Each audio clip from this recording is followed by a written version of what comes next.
വേനൽക്കാലത്തിൻ്റെ ശീതളിമ പകർന്നു തരുന്ന ഒരു ഉത്തമ പാനീയമാണ് ഇളനീർ. ഇളനീരിൻ്റെ കാമ്പും ചേർത്ത് സ്വാദിഷ്ടമായ പല വിഭവങ്ങളും ഉണ്ടാക്കാം. ശരീരത്തെ നിർജ്ജലീകരണത്തിൽ നിന്നും തടയുന്നു.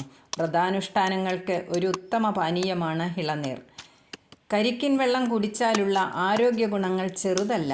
പ്രകൃതിയിൽ നിന്ന് ലഭിക്കുന്ന ഒരു കലർപ്പുമില്ലാത്ത വെള്ളമാണ് കരിക്കിൻ വെള്ളം. ഒറിജിനൽ ഗ്ലൂക്കോസ് തന്നെ. ഒരു മായവും കലരാത്തതുകൊണ്ട് തന്നെ നിരന്തരം കുടിച്ചാൽ ശരീരത്തിന് ആരോഗ്യപരമായ പല മാറ്റങ്ങളും സംഭവിക്കുന്നു. പല രോഗങ്ങളും ഭേദമാക്കാനും ഇത് സഹായിക്കുന്നു. മാനസിക സമ്മർദ്ദം കുറയ്ക്കാൻ ഏറ്റവും നല്ലതാണ് കരിക്കിൻ വെള്ളം. ത്വക്ക് രോഗങ്ങൾ വരാതിരിക്കാനും വരണ്ട ചർമ്മം, മുഖക്കുരു, മുഖത്തെ ചുളിവുകൾ എന്നിവ ഇല്ലാതാക്കാനും ദിവസവും കരിക്കിൻ വെള്ളം കുടിക്കുന്നത് നല്ലതാണ്. മുഖം തിളക്കമുള്ളതാക്കാൻ ഇതുപയോഗിച്ച് കഴുകിയാൽ നല്ലതാണ്. പ്രതിരോധശേഷി വർദ്ധിപ്പിക്കാനും തടി കുറയ്ക്കാൻ ആഗ്രഹിക്കുന്നവരും ഇത് കുടിക്കണം.